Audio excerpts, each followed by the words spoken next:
Supreme കോടതി judge സ്ഥാനത്ത് നിന്ന് മലയാളിയായ ജസ്റ്റിസ് കുര്യൻ ജോസഫ് ഇന്ന് വിരമിക്കും. 5 വർഷത്തെ സേവന കാലാവധിക്കിടെ 1035 വിധിന്യായങ്ങൾ എഴുതിയെന്ന അപൂർവ നേട്ടവുമായാണ് കുര്യൻ ജോസഫ് പടിയിറങ്ങുന്നത്. 1035 വിധിന്യായങ്ങൾ സുപ്രീം കോടതി ചരിത്രത്തിൽ ഏറ്റവും കൂടുതൽ വിധികൾ എഴുതിയ 10 ന്യായാധിപന്മാരുടെ പട്ടികയിൽ ഇടം. 5 വർഷവും 8 മാസവും നീണ്ട സേവന കാലാവധിക്ക് ശേഷം ജസ്റ്റിസ് കുര്യൻ ജോസഫ് സുപ്രീം കോടതിയിൽ നിന്ന് വിരമിക്കുന്നത് അപൂർവ നേട്ടങ്ങളുമായാണ്. ചരിത്രത്തിലാദ്യമായി സുപ്രീം കോടതി ചീഫ് ജസ്റ്റിസിനെതിരെ വാർത്താസമ്മേളനം നടത്തിയ 4 ജഡ്ജിമാരിൽ ഒരാൾ.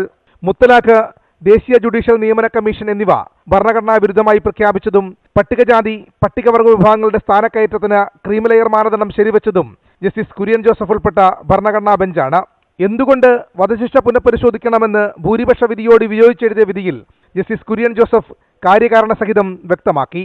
കുടുംബത്തർക്ക വിവാഹമോചന കേസുകളിൽ നിയമത്തെക്കാൾ മനുഷ്യബന്ധങ്ങളിൽ ഊന്നിയുള്ള അദ്ദേഹത്തിന്റെ വിധിന്യായങ്ങൾ മുൻ മാതൃകകൾ ഇല്ലാത്തതാണ്.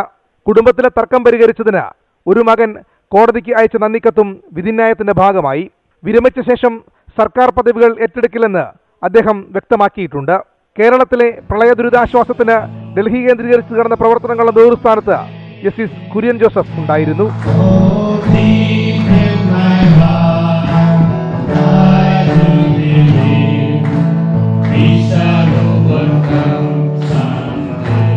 M Unnikrishnan, news 18, Delhi.